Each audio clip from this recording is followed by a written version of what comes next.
ഞങ്ങളുടെ ഇവിടെ ഈ വഴിയരികിൽ ഇങ്ങനെ കടലപ്പൂ എന്നും പറഞ്ഞിട്ടൊരു പൂവുണ്ട്. ഓ, ഇത് കണ്ടോ, ഒരു 8 കാലി, വലിയ 8 കാലി. ഓ, കണ്ടോ കടലപ്പൂക്കൾ. നിങ്ങളുടെ നാട്ടിലേക്ക് എന്താ പറയുക ഇതിനെ? നമ്മളിങ്ങനെ വഴി സൈഡിൽ കണ്ടോ നിറയെ ഉണ്ട് ഇവിടെ. വീട്ടിലേക്കുള്ള വഴി കേട്ടോ ഇത്. നിറച്ചുണ്ട്. നല്ല ഭംഗിയാണ് കാണാൻ, നല്ല ഭംഗിയാണ്. പക്ഷേ താഴേക്ക് ഇങ്ങനെ വളർന്ന റൂട്ടിലേക്കൊക്കെ ഇറങ്ങും, അപ്പോഴാണ് കുറച്ച് ബുദ്ധിമുട്ടൊക്കെ വരിക. പക്ഷെ കണ്ടിരിക്കാൻ നല്ല ഭംഗിയാണ്. ഇതുകൊണ്ട് നിറയെ തേക്കുകളൊക്കെ ഉണ്ട്. ഇപ്പുറത്തെ പറമ്പായത്. എന്ത് രസമല്ലേ! എന്ത് ഭംഗിയല്ലേ പൂത്ത് നിൽക്കുന്ന കാണാനായിട്ട്. ഇതിൽ നിറയെ തേനുണ്ട്. പക്ഷെ ഇപ്പം ഒന്നും തേനീച്ചനെ കാണുന്നില്ലല്ലോ. എനിക്ക് തോന്നുന്നു കുറച്ചും കൂടെ ഇത് വലുതാകുമ്പോഴാണ് തോന്നുന്നു തേൻ വരുന്നത്.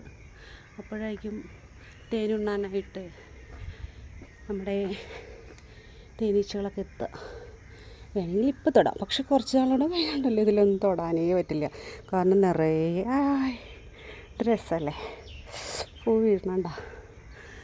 അപ്പം നല്ല ഭംഗിയുള്ള കാഴ്ച പ്രഭാതത്തിൽ പൂക്കൾ വീണ് കിടക്കുന്ന ഈ വീതിയിലൂടെ ഇങ്ങനെ നടന്നു പോകുന്നത് രസമല്ലേ.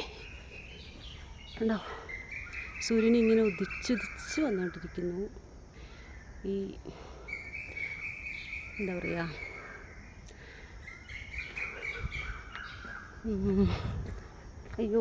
കവുങ്ങുകളുടെ ഇടയിലൂടെ. ഞാൻ ആദ്യം മറന്നു കേട്ടോ പറയാൻ. കവുങ്ങുകളാണ്, കവുങ്ങുകളുടെ ഇടയിലൂടെ ഞാനിങ്ങനെ ഒറ്റയ്ക്ക് നടന്ന് പോയിക്കൊണ്ടിരിക്കും.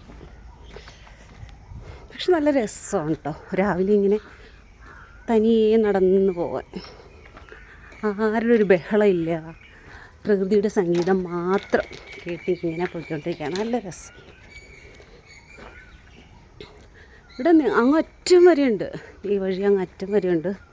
മെയിൻ റോഡിലേക്ക് കയറുന്നത് വരെയുണ്ട് ഈ പൂക്കൾ. ഇവർക്കിവിടെ അടുത്ത വീട്ടുകാർക്ക് തേനീച്ച കൃഷിയുണ്ട്. അപ്പോൾ അതിന് വേണ്ടിയിട്ട് നടത്തുന്നു. പക്ഷേ ഇതിൽ കൂടെ നടക്കാൻ പേടിയാണ്. ചിലപ്പോൾ ക്ഷുദ്രജീവികളൊക്കെ വരാൻ സാധ്യതയുണ്ട്. ഇത് കണ്ടോ, ഒരു പൂക്കാലം തന്നെയുണ്ട് ഇവിടെ. ഇത് രസമല്ലേ കാണാനായിട്ട്. സൂര്യൻ ഇങ്ങനെ ഉദിച്ച്. എവിടെ സൂര്യൻ? കണ്ടില്ലല്ലോ, സൂര്യനെ കാണുന്നില്ല എൻ്റെ. സൂര്യൻ. അപ്പോൾ ആ സൂര്യൻ്റെ കിരണങ്ങളേറ്റ് ഇങ്ങനെ പുഞ്ചിരി തൂകി നിൽക്കുന്ന പൂക്കൾ എന്ത് രസമാണ്. ഒരു പൂമല എന്ന് പറയാം, അതുപോലെ സുന്ദരം.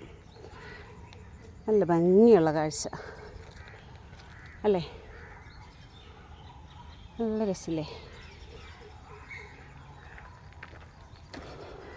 ഞാൻ തിരിച്ച് നടക്കുകയാണ്. കാരണം ഇതുവഴി വന്നപ്പോൾ ഒരു സൗണ്ട് കേട്ടു. എന്താണ് ആ സൗണ്ടെന്ന് എനിക്കറിയില്ല.